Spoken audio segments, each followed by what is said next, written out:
La vie est un chemin à travers le temps. Le départ est la naissance et l'arrivée est la mort. Sur ce chemin, il y a des portes que vous devrez franchir sans vous douter de ce qui vous attend de l'autre côté. Tantôt le bien, tantôt le mal. Mais il vous faut savoir que bien souvent, l'un ne va pas sans l'autre.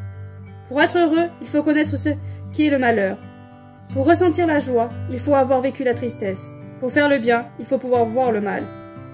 Mais avant tout, ce qu'il vous faut comprendre, c'est que tout au long de votre chemin, il vous faudra rester serein, car vous ne saurez jamais ce que vous réserve demain. En revanche, ce qui doit être clair dans votre esprit, c'est que lors d'un décès, vous ne pourrez pas vous arrêter pour pleurer vos proches. Tout comme vous ne pourrez pas revenir en arrière avant d'éviter de faire les mauvais choix dans votre vie. Si vous n'avancez pas, c'est que vous aurez refusé de vivre, et alors tout s'arrêtera. Aujourd'hui, êtes-vous prêt à franchir la porte qui se dresse devant vous? Je l'espère de tout cœur.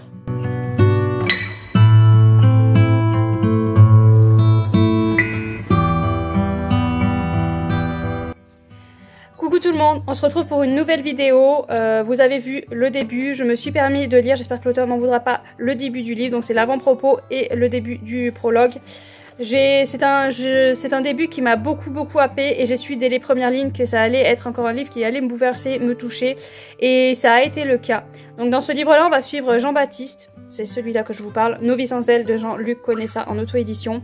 Dans ce livre-là, on va suivre Jean-Baptiste, qui est un jeune de 17 ans, qui a perdu sa maman, et il doit vivre sans sa maman, il doit continuer son chemin sans elle. Il a son papa qui est devenu aveugle suite à une maladie. L'auteur le vit a une maladie au niveau des yeux, donc du coup c'est quelque chose qu'il vit, qu'il connaît. C'est un peu, voilà. Il y a beaucoup de lui dans ce livre-là, donc du coup je pense que aussi ça, on sent les émotions qui passent, et c'est peut-être ça aussi qui a fait que ce livre m'a énormément touchée, énormément bouleversée. On suit aussi la sœur du père de ce jeune homme, donc sa tante, voilà, on va y arriver.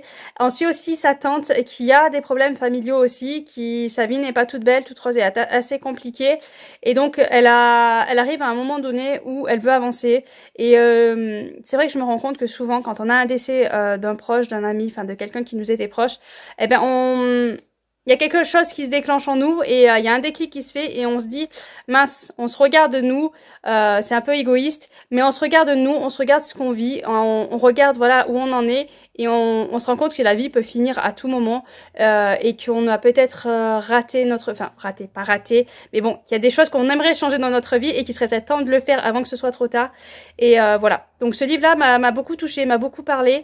Le papa qui perd la vue, bon, c'est pas quelque chose que je connais, donc je peux pas trop, je peux que imaginer, mais je ne peux pas ressentir ce que c'est.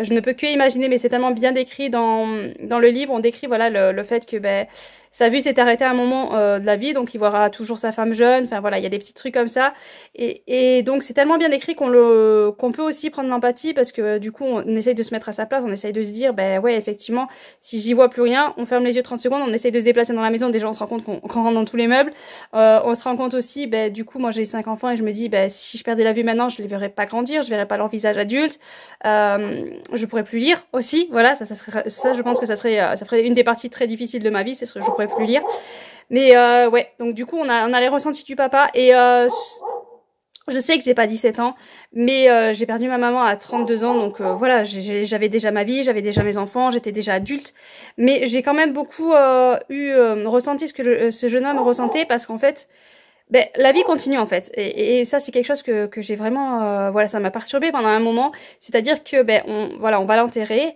on va enterrer son proche, et après voilà, en fait, c'est fini. Les gens étaient là lors d'enterrement, et puis après, ils reprennent leur vie normale, le cours de leur vie normale, comme si de rien n'était.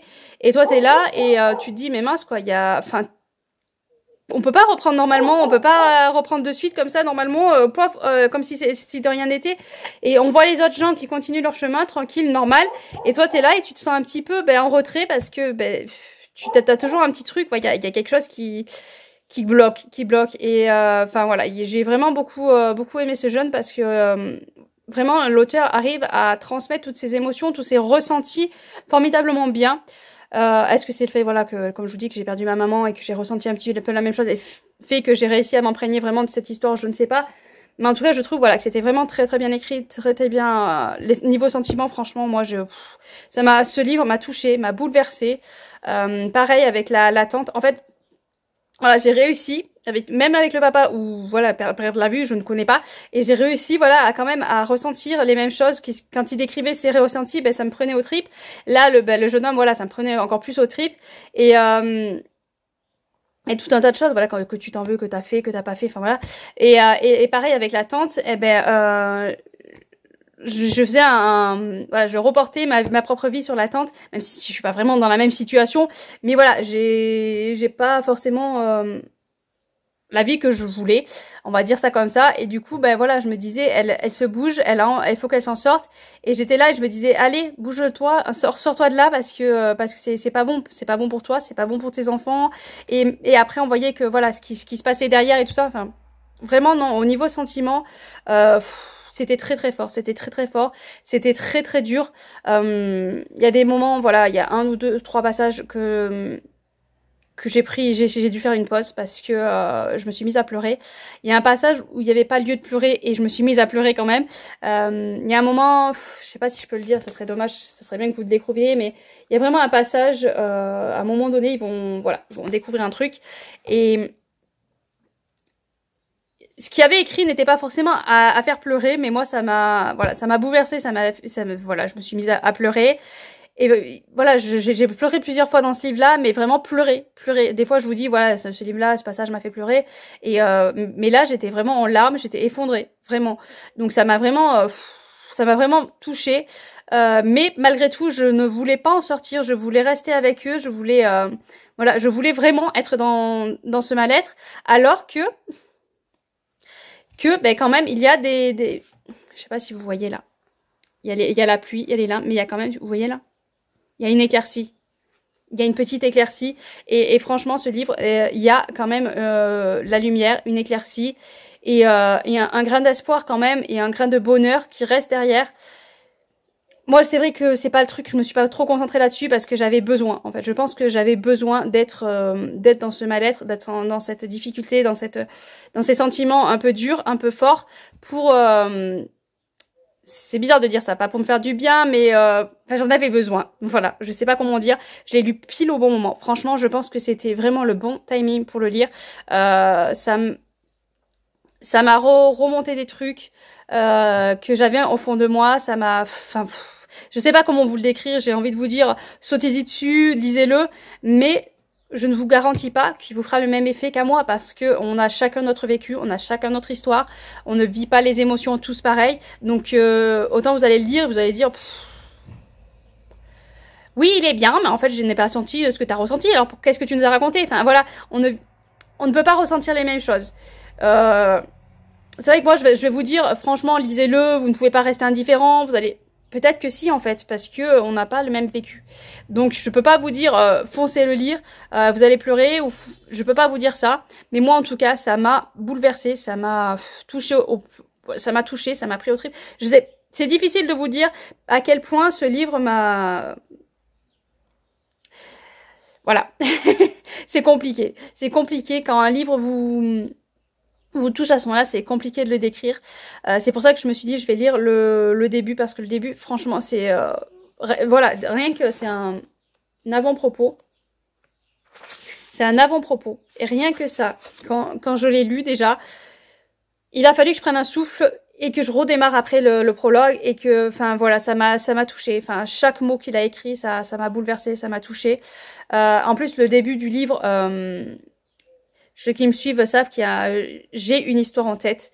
Et c'est vrai que quand j'ai commencé ce livre-là, ça m'a répercuté sur l'histoire que j'ai en tête. C'est pas exactement la même chose, hein, ça n'a rien à voir.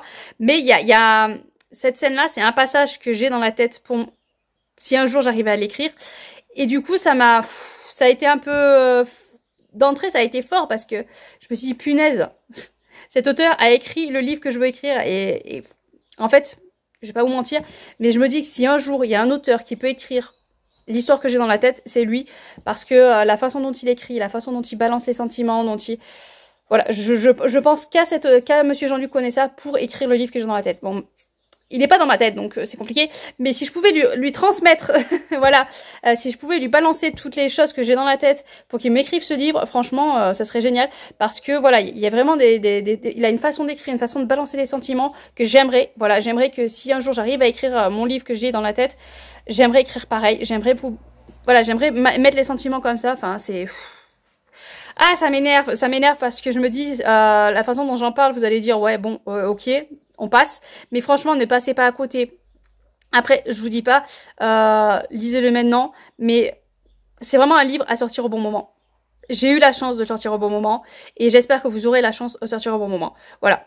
Ça va être le mot de la fin, c'est tout ce que je vais dire. Je voulais faire une vidéo spéciale pour lui parce que c'est vraiment un livre qui m'a, voilà, qui m'a vraiment touchée au plus profond de mon être. Et merci à l'auteur, même si ça m'a fait pleurer, même si ça m'a fait souffrir, même si ça m'a, voilà, ça a été dur, ça a été un déchirement, ça m'a remué les tripes. Mais merci parce qu'en fait, je suis peut-être maso, mais quand je lis un livre qui me fait cet effet-là, c'est magique pour moi. C'est magique parce que j'ai l'impression qu'on comprend en fait un petit peu ce que on me comprend. Donc c'est magique. Donc voilà, je peux que vous dire, tentez-le. Avec un peu de chance, il vous fera le même effet qu'à moi. À bientôt et bonne lecture bien sûr.